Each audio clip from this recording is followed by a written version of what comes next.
નમસ્કાર. ખાસ ખબર A to Z માં આપનું સ્વાગત છે. હું છું ભવ્ય રાવલ ને આજે આપણી સાથે જોડાઈ ગયા છે ખાસ ખબરના એડિટર ડિરેક્ટર કિન્નર આચાર્ય.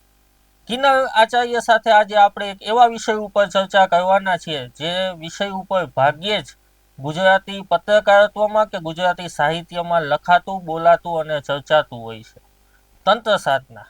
તંત્ર સાધના વિશેની એક લાંબી મોટી સિરીઝમાં આપણે તંત્ર સાધનાને સમજવાની, જાણવાની કોશિશ કરીશું. તંત્ર સાધના વિશેનો આપણને પરિચય કરાવશે કિન્નર આચાર્ય. કિન્નરભાઈ, સૌ પ્રથમ જણાવશો કે તંત્ર સાધના વિશેનો તમારો અનુભવ ક્યારથી છે, કઈ રીતે છે? સૌપ્રથમ ખાસ ખબર A to Z ના દર્શકોને નમસ્કાર. તંત્ર વિશેનો અનુભવ અને મારો સંબંધ એ જણાવવા બેસું તો સૌપ્રથમ મારે સ્પષ્ટતા કરવી પડે કે તંત્ર વિશે એવું કહેવું કે મારો અનુભવ 10 વર્ષનો છે, મારો સંબંધ 5 વર્ષનો છે, મારો સંબંધ 2 વર્ષનો છે, તો એ ખોટું ગણાશે. કારણ કે તંત્રના અનેક સાધકો સાથે મારે વર્ષોથી ચર્ચાઓ થતી હોય છે અને હું ખુદ નાની મોટી સાધનાઓમાં ઇન્વોલ્વ હોઉં છું. તો મને એટલું સમજાયું છે, મેં એટલું જાણ્યું છે કે આ આ સાધનાઓ આ સાધનાઓ સાથેનો જો તમારો જન્મનો નાતો ન હોય, સંબંધ ન હોય, તો આ જન્મમાં તમે આ વિદ્યા પ્રત્યે, આ જે તંત્ર છે એના પ્રત્યે આકર્ષણ પામો એવું બનતું નથી અને એમાં તમને રસ હોય એવું બનતું નથી અને એમાં તમે આગળ વધો એવું બનતું નથી. છતાં હું એટલું કહું કે આજથી લગભગ 30 વર્ષ પહેલાં, હું 19-20 વર્ષનો હોઈશ ત્યારે તે સમયના ભારતના અને કદાચ દુનિયાના સૌથી પ્રખ્યાત અને સુવિખ્યાત એવા તાંત્રિક પૂજ્ય નારાયણદત્ત શ્રીમાલી પાસેથી મેં દીક્ષા લીધેલી હતી. ત્યારે મારી ઉંમર લગભગ 19-20 વર્ષ હતી. આજે એ વાતને 30-31 વર્ષ થયા. એમણે મને ગુરુ મંત્ર આપ્યો, એમણે સાધનાઓ આપી અને હું એટલું કહું કે ભારતમાં એમના આગમન પહેલાં તંત્ર એક અત્યંત ગૂઢ રહસ્ય હતું. તંત્રના મંત્રો અને તંત્રની વિધિઓ એ પણ સુગમ નહોતી અને લોકો માટે એટલું સરળતાથી પ્રાપ્ય પણ નહોતું. તો એમણે સંસ્કૃતમાંથી અનુવાદો કરી અને ખૂબ બધી સાધનાઓ કરી અને હિન્દીમાં તથા અન્ય ભાષાઓમાં એ બધું ઉપલબ્ધ બનાવ્યું. અનેક લોકોને તેમણે તંત્રની સાધનાઓનો લાભ આપ્યો. એમાંથી એમના ઘણા બધા શિષ્યો આજે તંત્રમાં ઉચ્ચ સ્તરે છે. એમની માન્યતા છે, આખા ભારતમાં પંકાય છે, એમના શિષ્યો છે અને ખૂબ જાણીતા બન્યા છે. અને એમણે જે પામ્યું હતું ગુરુદેવ પાસેથી, એમાં નિરંતર વધારો કરતા રહ્યા છે અને આગળ વધતા રહ્યા છે. એમને પણ આજે એટલી ખ્યાતિ મળી છે. એટલે મારો જે નાતો છે, મારો જે સંબંધ છે, એ આમ આપણે દુનિયાવી દ્રષ્ટિએ જોઈએ તો 30-31 વર્ષનો ગણાય. પરંતુ ફરી એકવાર કહીશ કે જો તમારા જન્માક્ષરમાં કે જો તમારા પૂર્વજન્મમાં આ વસ્તુ લખાયેલી ન હોય તો એટલું ઝડપથી આ બધું પ્રાપ્ય બનતું નથી. એટલે હું એવું સ્પષ્ટ કહું છું કે માત્ર ને માત્ર એમાં ક્યાંયથી જોઈ, વિડીયો જોઈ અને કોઈ ફિલ્મ જોઈ અને એમાં કોઈને નાનો મોટો રસ પડતો હોય તો એમણે 2-5 દિવસ, અઠવાડિયું, 10 દિવસ, 15 દિવસ રાહ જોઈ તો જાતે જ એ કેફ જે છે એ ઉતરી જશે અને ખરેખર તમારો એની સાથે કોઈ નાતો હશે તો એ તમને ક્યારેય ચેનથી બેસવા નહીં દે અને તમે એ વિદ્યા અને એ માર્ગ તરફ કોઈ પણ રીતે આગળ ધસી જ જશો. જી, આજના સમયમાં ઘણી બધી જગ્યાએ એવું જોવા મળે છે કે સમાજનો એક ઉચ્ચ વર્ગ હોય છે, ભદ્ર વર્ગ હોય, તે તંત્ર સાધનાનું નામ સાંભળીને તેના પ્રત્યે અણગમો વ્યક્ત કરતો હોય છે કે ઘણી બધી તંત્ર સાધના વિશેની આજે ગેરમાન્યતાઓ પ્રવર્તી રહી છે. તો એ વિશે આપનું શું કહેવું છે? શું ખરેખર તંત્ર જેવું કશું હોય છે કે આ બધું એક ઉપજાવી કાઢેલું ખયાલી પુલાવત છે? તમે જે વર્ગનું નામ લીધું એમાં હું એક વધુ વર્ગનો ઉમેરો કરીશ. એ છે બૌદ્ધિક વર્ગ. એટલે આપણે ત્યાં સમાજમાં એવું કહેવાવાળા હોય છે કે આવું કશું હોતું નથી, આમાં ન પડાય. આ બધી વાત ઘણા અંશે સાચી છે કે તમે દોરા ધાગામાં ન પડો, માદળિયાઓમાં ન પડો, એ વાત સાવ એટલે હું એમાં કોઈ દલીલ કરું જ નહીં, એ વાત સાવ સાચી છે.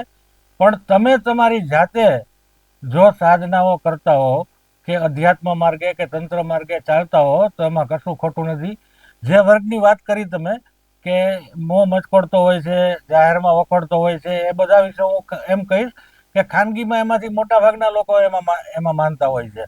મેં એવું જોયું છે કે ઘણા બધા સિદ્ધતાંત્રિકો પાસે લેખકો, મોટા મોટા સાહિત્યકારો, પત્રકારો એ પણ જતા હોય છે અને માર્ગદર્શન મેળવતા હોય છે. જે અતિ આપણે એવું કહીએ કે ધનકુબેર વર્ગ છે ભારતનો, એ પણ એમાં રસ લેતા હોય છે. વિવિધ તાંત્રિકો પાસે જતા હોય છે, માર્ગદર્શન લેતા હોય છે, પૂજા વિધિઓ કરાવતા હોય છે.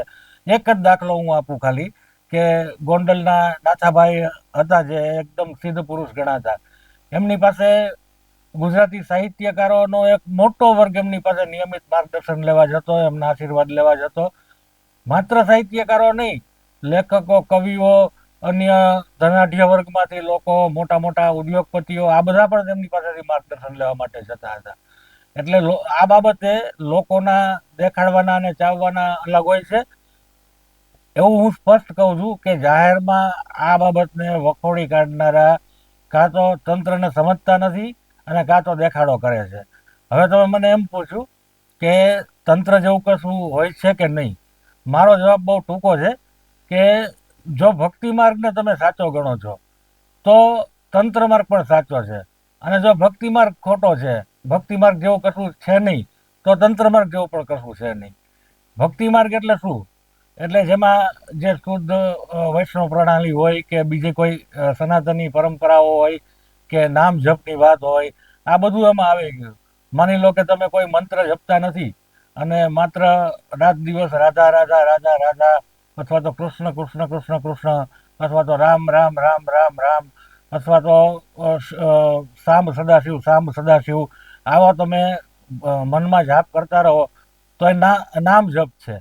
તો નામ જપના પણ ઘણા બધા ફાયદાઓ છે અને આધ્યાત્મિક એની અલગ જ ઉર્જાઓ મળતી હોય છે. આવું તમને દરેક ઘરમાં જોવા મળશે કે જે રામ નામના જપ કરતા હોય, રામ નામની ચોપડી લખતા હોય, કૃષ્ણ કૃષ્ણ કરતા હોય, કોઈને મળે તો જય શ્રી કૃષ્ણ કરતા હોય, રાધા રાધા જપતા હોય. તો જો ભક્તિ માર્ગ છે એ સખત પ્રભાવી છે તો તંત્ર પણ એટલું જ પ્રભાવી છે. એટલે તંત્ર જેવું કશું છે કે નહીં એવું કેવું એ હું માનું છું કે વાજબી નથી. છતાં લોકોને સવાલો ઉઠાવવાનો અધિકાર છે. જે લોકો ન માનતા હોય એ લોકો સવાલો ઉઠાવતા રહેશે. મારો અનુભવ એમ કહે છે કે તંત્ર એક સમુદ્ર છે અને તમે ક્યારેય એનું ઊંડાણ પામી ન શકો. તમે દાયકાઓના દાયકાઓ સાધનાઓ કરી અને પસાર કરી નાખો, છતાં એનું તળિયું માપવું એ શક્ય નથી. કારણ કે તમે કેટલી સાધનાઓ કરશો, કેટલા અનુષ્ઠાન કરશો તમે. આપણી પાસે ભારતીય અધ્યાત્મ છે જે એમાં અનેક દેવી દેવતાઓના સાધનાના વર્ણન છે, અનુષ્ઠાનોના વર્ણન છે, મંત્રોના વર્ણન છે, યંત્રોના વર્ણન છે. આ બધું એક જન્મારામાં પૂરું કરવું શક્ય નથી. હું માનું છું કે તંત્ર છે અને છે, પરંતુ જે ઇનકાર કરતા હોય એના માટે મારે કશું જ કહેવું નથી.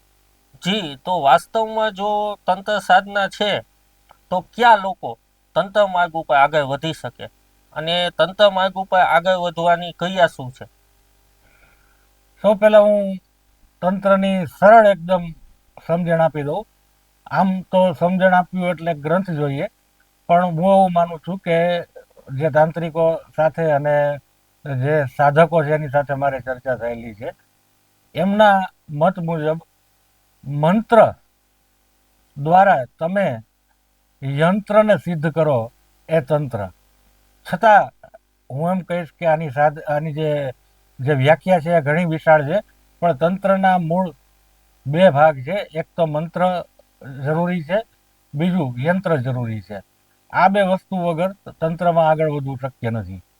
હવે તમે કહ્યું કે કેવા લોકો આ બાબતે આગળ વધી શકે, વિવિધ સાધનાઓ કરી શકે. તો મારું કહેવાનું એમ છે કે સૌ પહેલાં તંત્ર માર્ગ પર આગળ વધવા માટે તમારી પાસે એકદમ પેશન જોઈએ. પેશન્સ એટલે ધીરજની વાત નથી કરતો. પહેલાં તો સૌ પ્રથમ એકદમ જનૂન જોઈએ, પછી ધીરજ જોઈએ અને યોગ્ય ગુરુની નું માર્ગદર્શન જોઈએ. આ વગર તંત્ર માં આગળ વધવું શક્ય નથી. જેમને તંત્રમાં રસ છે એમણે પહેલા તંત્રનું સ્વરૂપ સમજવું પડે. આજકાલ આપણે જોઈએ છીએ કે યુટ્યુબમાં, ફેસબુકમાં લીંબુ ઉપાડવાની ક્રિયાઓ દેખાડતા હોય છે કે હાથથી આમ કરે એટલે લીંબુ ઊંચા થાય, કે જાત જાતની ખોપડીઓની ના વિડીયોઝ દેખાડતા હોય છે, જાત જાતની ઢીંગલીઓ દેખાડીને એમાં ટાચણી મારતા હોય છે. આ બધું જોઈ અને લોકોને એક અનોખું આકર્ષણ ઊભું થાય છે કે મારા જિંદગીના દરેક પ્રોબ્લેમ છે એ તંત્ર સોલ્વ કરી દેશે અને હું બધી જ મુશ્કેલીઓમાંથી બહાર આવી જઈશ. મને કોઈ આર્થિક મુશ્કેલી નહીં રહે, મને કોઈ સામાજિક મુશ્કેલી નહીં રહે. આવું જે ઈચ્છી અને તંત્રમાં આવવા માગે છે એમને હું તંત્રમાં આવવા માટે ના કહીશ, કારણ કે તંત્ર ઘણો બધો ભોગ માગી લે છે. જ્યારે તમે તંત્ર માર્ગે આગળ વધો એમ તેમ તમારી કઠિનાઈઓ વધતી જાય છે, મુશ્કેલીઓ વધતી જાય છે. આ ઈશારાઓ તમને મળે, આ સંકેતો તમને મળે તો સમજવું કે તમારી સાધના યોગ્ય દિશામાં જઈ રહી છે. જેમ આપણે જોઈએ છીએ કે વિડીયો ગેમ્સમાં અથવા તો કોઈ સ્પોર્ટ્સ જે મેદાન ઉપર રમાતું હોય એમાં એક પછી એક લેવલ જેમ હોય, આગળ જતા જાઓ તેમ કઠિન થતા જાય લેવલ છે. એક્ઝેક્ટલી તંત્રમાં આવું જ હોય છે. જેમ તમે આગળ વધશો તેમ કઠિનાઈઓ વધતી જશે. દરેક લોકો પાત્રતા ધરાવે છે આ માર્ગે આગળ વધવા માટે. મનથી ઈચ્છે અને પૂરેપૂરો ભોગ દેવાની તૈયારી હોય તો. એના માટે કોઈ સંન્યાસ લઈ લેવાની જરૂર નથી, કોઈ સ્મશાનના કોઈ પાટલા ઉપર બેસી જવાની જરૂર નથી, કોઈ ખાટલે બેસીને રાખ તોડી નાખવાની જરૂર નથી, કોઈ ભભૂતિની જરૂર નથી.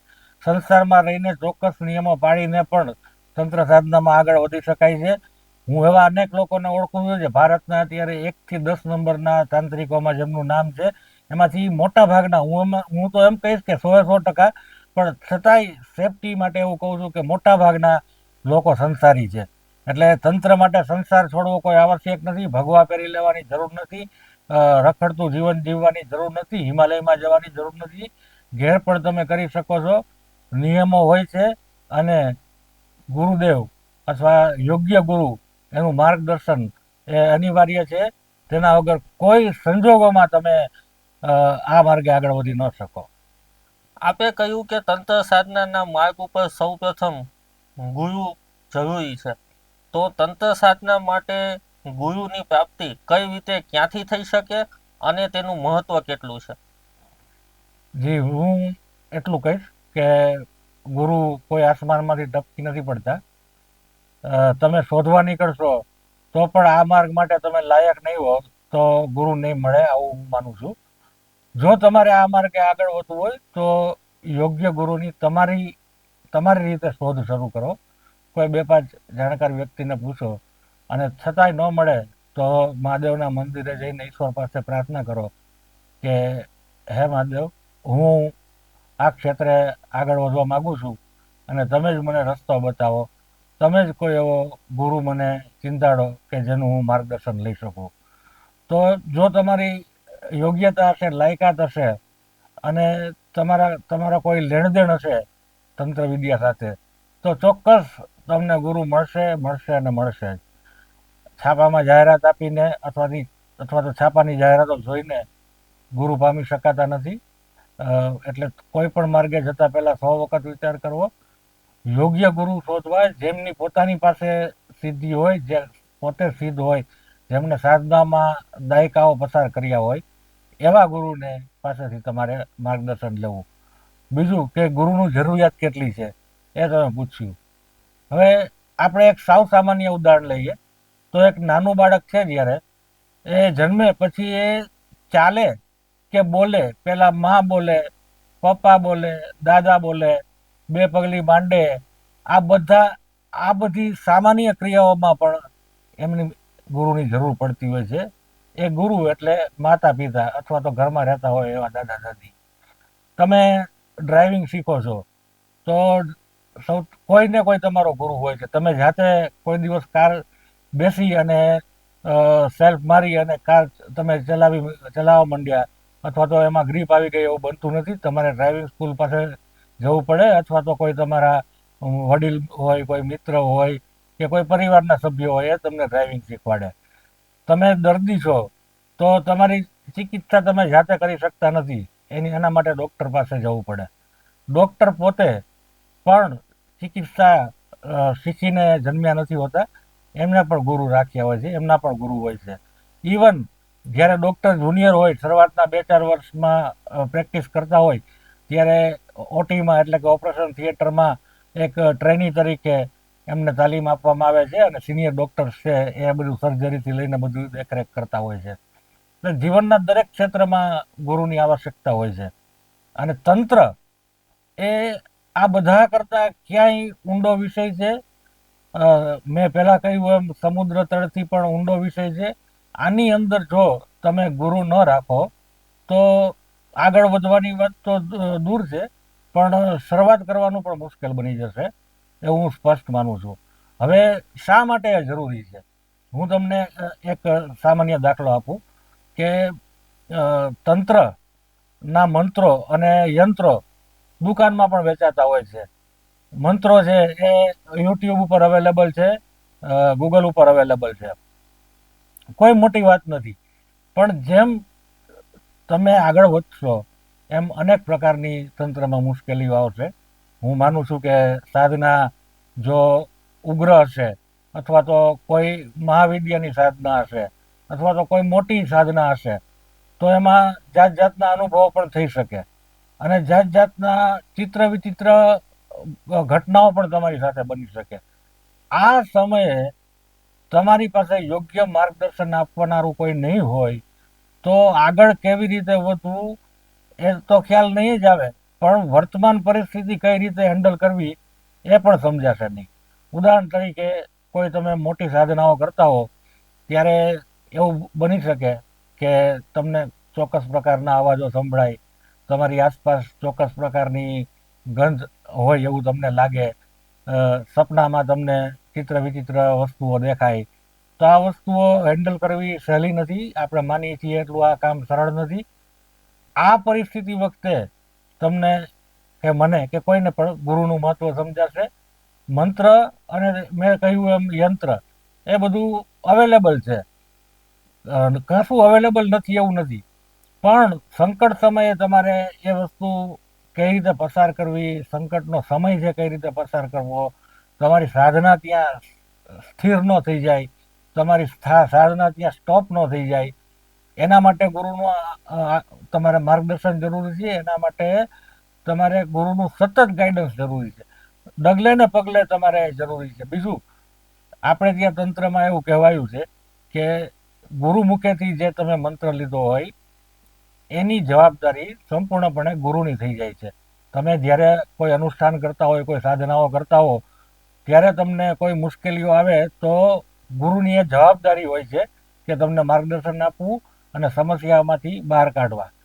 જો તમે આવું નહીં કરો અને યુટ્યુબ, ગૂગલ વગેરે ઉપર આધાર રાખશો તો ભવિષ્યમાં તમે આગળ જતાં ન માનો એવી મુશ્કેલીમાં સપડાઈ શકો છો.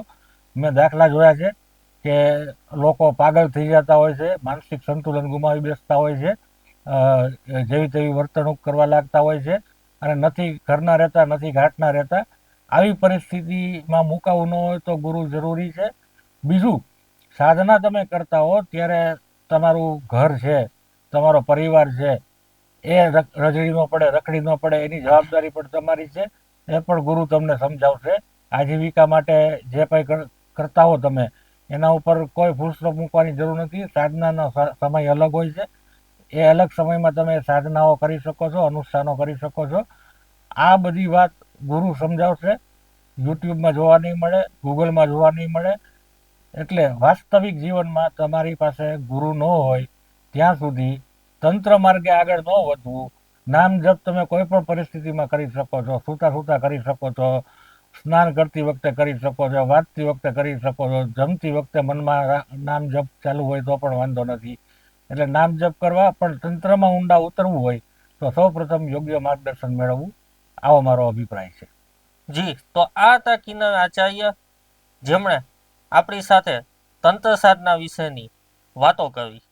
આગામી એપિસોડમાં આપણે ફરી એકવાર કિન્નર આચાર્ય સાથે તંત્ર સાધનાની બીજી કેટલીક મહત્વપૂર્ણ બાબતો ઉપર ચર્ચા કરીશું, અને ત્યારબાદ તંત્ર સાધનાના અનુષ્ઠાન અને તેને લગતી કેટલીક ગૂઢ બાબતો ઉપર આપણે તેમની પાસેથી માહિતી મેળવશું. તો ત્યાં સુધી મને આપો રજા.